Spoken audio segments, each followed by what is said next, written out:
सुहागन स्त्रियां अपने पति की लंबी आयु के लिए यह व्रत रखती हैं, तो इसमें वट वृक्ष की पूजा की जाती है। और यहाँ पर आइए सुनते हैं वट सावित्री की व्रत कथा।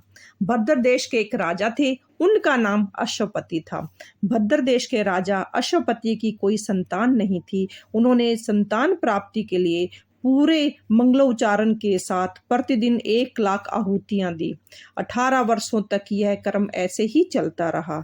इसके बाद उनके यहाँ एक कन्या ने जन्म लिया। उस कन्या का नाम सावित्री रखा गया। अब सावित्री बड़ी हो गई और बड़ी होकर वह बहुत ही रूपवान हो गई थी और उसके योग्य कोई वर नहीं मिल रहा था। वर न मिलने के कारण सावित्री के पिता बहुत दुखी थे। उन्होंने अपनी कन्या सावित्री से कहा कि तुम स्वयं ही अपने लिए योग्य वर ढूंढ कर लाओ। सावित्री अपने पिता की आज्ञा पाकर अपने लिए वर ढूंढने के लिए निकल गई। सावित्री तपोवन में भटकने लगी। वहां उसे सालत देश के राजा धनु मिले। क्योंकि उनका राज्य किसी ने छीन लिया था, इसलिए वो वहीं पर रह रहे थे। उनके पुत्र सत्यवान को देखकर पति के रूप में उसका वरण कर लिया।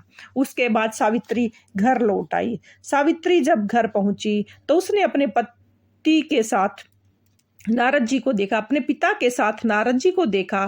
तब उसने बताया कि सालत देश के राजकुमार सत्यवान को अपना पति स्वीकार कर लिया है। जब नारद ऋषि को यह बात पता चली तो उन्होंने कहा कि हे राजा, यह आप क्या कर रहे हैं? सत्यवान गुणवान है, धर्मात्मा है, बलवान भी है, पर उनकी आयु बहुत ही कम है। वह अल्प आयु है। 1 वर्ष बाद ही उनकी मृत्यु हो जाएगी।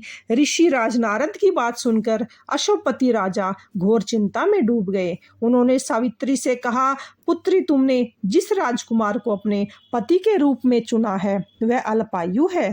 तुम्हें किसी और को अपना जीवन साथी बनाना चाहिए। इस पर सावित्री ने कहा, पिताजी, इस आर्य कन्याएं अपने पति का एक ही बार में वरण करती हैं। राजा एक ही बार आज्ञा देता है और पंडित एक ही बार प्रतिज्ञा करते हैं और कन्यादान भी एक ही बार किया जाता है। तो सावित्री हट करने लगी और बोली कि मैं सत्यवान से ही विवाह करूंगी। जब सावित्री नहीं मानी तो अश्वपति राजा ने सावित्री का विवाह सत्यवान से करा दिया। सावित्री अपने ससुराल पहुंचते ही अपने सास ससुर की सेवा करने लगी। समय बीतने लगा। सावित्री को नारद मुनि की जो बात थी वो याद आ गई और सत्यवान की मृत्यु के दिन के बारे में सोचने लगी। वह दिन जैसे जैसे करीब आने लगा, सावित्री दुखी होने लगी। सावित्री ने 3 दिन पहले से ही उपवास रखने शुरू कर दिए थे और नारद मुनि द्वारा बताई तिथियों पर पितरों का भोजन भी किया। हर दिन की तरह सत्यवान उस दिन भी लकड़ी काटने जंगल चले गए। साथ में सावित्री भी गई। जंगल में सत्यवान लकड़ी काटने के लिए पेड़ पर चढ़ गई। तभी उसके सर में तेज दर्द होने लगा। दर्द होने के कारण वह पेड़ से नीचे आ गई और सावित्री ने सत्यवान के सर को गोद में रखकर उसका सर सहलाने लगी। तभी वहां यमराज आते दिखे। यमराज सत्यवान को अपने साथ ले जाने लगे। सावित्री भी उनके पीछे पीछे चल पड़ी। यमराज ने सावित्री को समझाने की बहुत कोशिश की कि यही विधि का विधान है, पर सावित्री नहीं मानी और यमराज के पीछे पीछे चल पड़ी।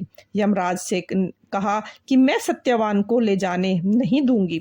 सावित्री की निष्ठा और पति प्राण को देखकर कहा कि हे देवी, तुम धन्य हो, तुम मुझसे कोई भी वरदान मांगो। सावित्री ने कहा, मेरे सास ससुर वनवासी हैं और अंधे हैं, आप उन्हें दिव्य ज्योति प्रदान करें।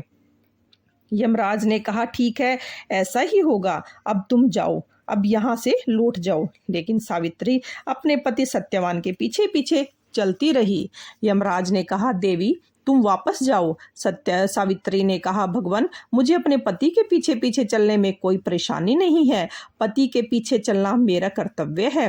सावित्री की ये बात सुनकर यमराज ने उसे एक वर और मांगने को कहा। सावित्री बोली, मेरे ससुर का राज्य छीन गया है, उन्हें राज्य पुनः वापस में दिला दें। सावित्री को भी यह वरदान भी दे दिया और तब उसे लौट जाने को कहा। लेकिन सावित्री तब भी उसके पीछे पीछे चलती रही। सावित्री को पीछे पीछे चलता देखकर यमराज ने तीसरा वरदान मांगने को कहा। इस पर सावित्री ने 100 संतान और सौभाग्यवती होने का वरदान मांगा। यमराज ने यह वरदान भी सावित्री को दे दिया। सावित्री ने यमराज से कहा, हे प्रभु, मैं एक पतिव्रता पत्नी हूँ और आपने मुझे पुत्रवती होने का वरदान दिया है। आप मेरे पति को कैसे ले जा सकते हैं? यह सुनकर यमराज को सत्यवान के प्राण छोड़ने पड़े। यमराज अंतर्ध्यान हो गए और सावित्री उसी वट वृक्ष के पास आ गई जहां उसके पति का मृत शरीर पड़ा हुआ था, और सत्यवान फिर से जीवित हो गए और दोनों खुशी खुशी से अपने राज्य की ओर चल पड़े। जब दोनों घर पहुंचे तो उन्होंने देखा कि उनके माता पिता की आंखों की दृष्टि लौट आई है और उनका जो राज्य छिन गया था वह भी उनको वापस मिल गया है। इस प्रकार सावित्री सत्यवान हमेशा सुख भोगते रहे। और तो ये थी वट सावित्री व्रत कथा। इस कथा को सुनने से और व्रत करने से वैवाहिक जीवन का और या जीवन साथी के जीवन पर आया कोई भी किसी प्रकार का संकट टल जाता है। आपको यह कथा कैसी लगी कमेंट्स बॉक्स में जरूर बताएं, और अभी तक चैनल को सब्सक्राइब नहीं किया है तो चैनल को सब्सक्राइब जरूर करें। वीडियो देखने और सुनने के लिए धन्यवाद।